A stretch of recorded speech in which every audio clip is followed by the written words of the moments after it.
The Waterpik Water Flosser is the easy and most effective way to clean between teeth.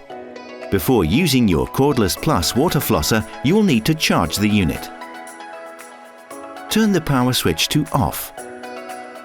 Plug the charging cord into the unit and charge for 24 hours.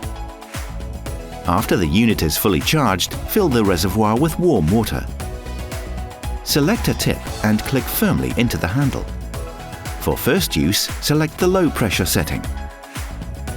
Unlike when you brush your teeth, avoid looking in the mirror. To start water flossing, lean over the sink and place the tip in your mouth. Turn unit on. Partially close lips to prevent splashing and let water flow from your mouth into the sink. Keep the unit upright for continuous water flow. Aim the tip at the gum line. For best results, start with your back teeth. Move along the gum line, pausing briefly between teeth. Floss front and back side of teeth for 1 minute a day. To remove or change the tip, press the eject button on top of the unit. The Waterpik Water Flosser removes up to 99.9% of plaque from treated areas and is up to 50% more effective than string floss.